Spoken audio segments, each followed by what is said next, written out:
বিসমিল্লাহির রহমানির রহিম। আজ আমি একটি হাদিস পড়লাম। হাদিসটি এরকম যে ব্যক্তির নামাজ কবুল হবে তার সমস্ত গুনাহ মাফ হয়ে যাবে এবং তার অন্যান্য আমলগুলো কবুল হয়ে যাবে। আর যে ব্যক্তির নামাজ কবুল হবে না তার অন্যান্য আমলগুলো কবুল হবে না।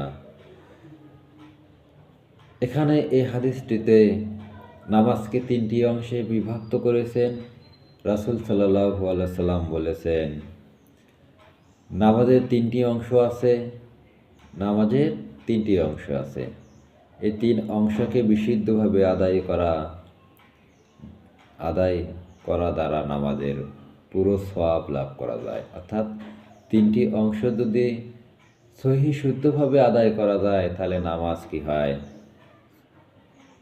কবুল হয়ে যায়, নামাজের সওয়াব লাভ করা যায় পবিত্রতা মাধ্যমে। তাই নামাজের উত্তম তিনটি অংশের মধ্যে প্রথম অংশটি হচ্ছে রুকু, দ্বিতীয় অংশ হচ্ছে সেজদা, তৃতীয় অংশ হচ্ছে যে ব্যক্তি আদবের প্রতি খেয়াল রাখে এবং নামাজ আদায় করে, সেই নামাজ হচ্ছে আল্লাহ তাআলা কবুল করে। তাহলে আদবের সাথে আমাদেরকে কি করতে হবে? নামাজ পড়তে হবে। আর প্রথম অংশে কি বলা হয়েছে? প্রথম অংশে বলা হয়েছে রুকু করো। রুকু অর্থাৎ রুকু করতেও আমাদেরকে আদবের সাথে নামাজ পড়তে হবে।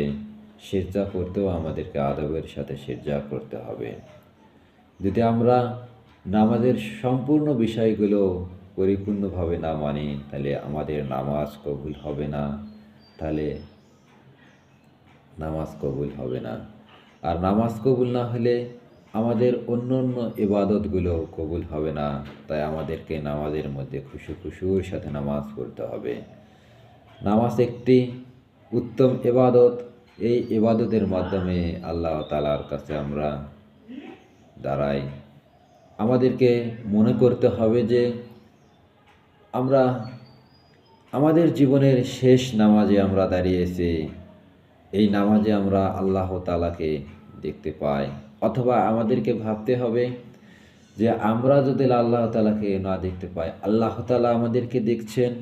তাই আমাদেরকে বিশুদ্ধ রূপে, সহি শুদ্ধ রূপে, খাঁটি মনে নামাজ আদায় করতে হবে।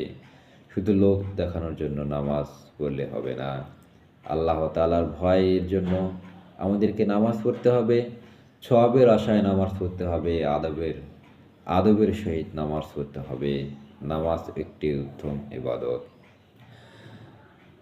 হযরত উসমান ইবনে আবি দাশরিস রাদিয়াল্লাহু হতে বর্ণিত, নবী করিম সাল্লাল্লাহু আলাইহি সাল্লাম বলেছেন, আল্লাহ তাআলার বান্দার সেই আমলকে কবুল করেন যাতে সে নিজের শরীরের সাথে দিলকেও মনোযোগী রাখেন। অর্থাৎ আমরা শুধু লোক দেখানোর জন্য নামাজ পড়ো না, এজন্য দিলকেও আল্লাহর পথে পরিচালনা করতে হবে। দিলকেও বিশুদ্ধ রূপে নামাজের সাথে পরিচালনা করতে হবে। অর্থাৎ শরীরের সাথেও দিলকেও মনোযোগী রাখতে হবে যাতে আমরা আল্লাহ তাআলার শুদ্ধ রূপে ইবাদত করতে পারি। আল্লাহ তাআলা যদি আমাদেরকে দেখতে পান তাহলে আমরা সমস্ত গুনাহ মাফ হয়ে যাবে নামাজের মাধ্যমে। নামাজ এমন একটি ইবাদত। নামাজ পৃথিবীর মধ্যে একটি শ্রেষ্ঠ ইবাদত। তার কারণ নামাজের মধ্যেই কি হয়? আল্লাহ তাআলার সাক্ষাৎ হয়। আল্লাহ তাআলা আমাদেরকে দেখেন এবং নামাজের মাধ্যমে আল্লাহ তাআলার কোরআন তেলাওয়াত হয়। এটাই একটি উত্তম নিয়ামত। এটা আমাদের জন্য সৌভাগ্য যে নামাজের মাধ্যমে আল্লাহ তাআলা আমাদেরকে দেখেন আর আমরাও আল্লাহ তাআলার সামনে দাঁড়াতে পারি।